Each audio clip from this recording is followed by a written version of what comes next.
அனைவருக்கும் என்னுடைய இனிய அட்சய திருதியை வாழ்த்துக்கள்.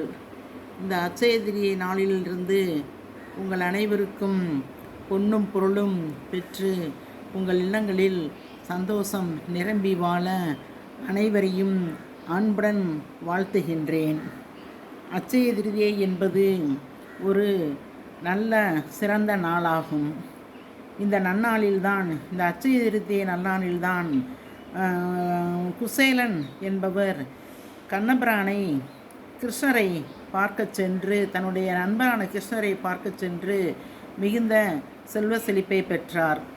அதாவது கிருஷ்ணருடைய நண்பர் குசேலன் மிகவும் ஏழ்மையில் இருந்தார். அவர் தன்னுடைய நண்பன் கிருஷ்ணனை சந்தித்து ஏதாவது அவரிடம் உதவி கேட்க வேண்டும் என்று நினைத்தார். அவ்வாறு உதவி கேட்க நினைத்த அவர் அவருடைய கிழிந்த ஒரு ஆடையில் சிறிது அவலை எடுத்துக்கொண்டார். கிருஷ்ணருக்கு தருவதற்காக சிறிது அவலை எடுத்துக்கொண்டார். அவலை எடுத்துக்கொண்டு வழிநடுக நடந்து செல்லும் போதெல்லாம் கிருஷ்ணரிடம் தன்னுடைய ஏழ்மை நிலையை கூறி அவரிடம் உதவிகள் கேட்க வேண்டும் என்பதை பற்றியே சிந்தித்து சென்றார். அவ்வாறு சென்றவர் கிருஷ்ணரை பார்த்ததும் உதவிகள் எதுவும் கேட்க மனம் வரவில்லை. அவருக்கு கிருஷ்ணரிடம் உதவிகள் எதுவும் கேட்காமல் அவருக்கு அந்த அவலை சாப்பிடுவதற்கு சந்தோஷமாக கொடுத்தார். அவர் கொடுத்த அவலை சாப்பிட்ட கிருஷ்ணர் அட்சயம் என்றார்.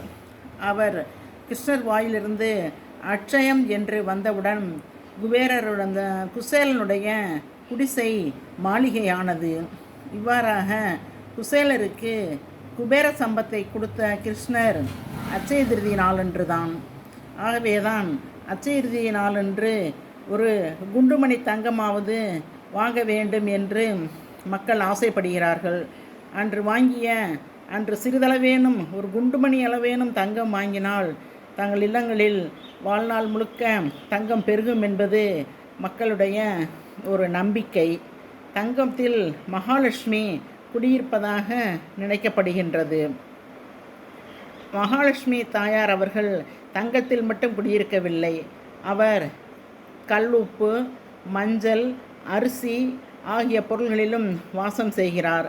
ஆகவே தங்கம் வாங்க முடியாதவர்கள் இன்று புதிதாக கல்லுப்பு, புதிய அரிசி, புத்தம்புது அரிசி, மஞ்சள் தூள் என்று வாங்கி மகாலட்சுமி தாயாருக்கு படைத்து அவரை திருப்திப்படுத்தி தங்களுடைய செல்வ செழிப்பை பெருக்கிக் கொள்ளலாம்.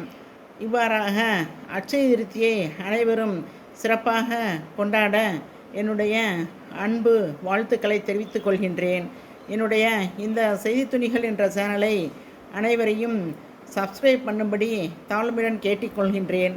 நன்றி, வணக்கம்.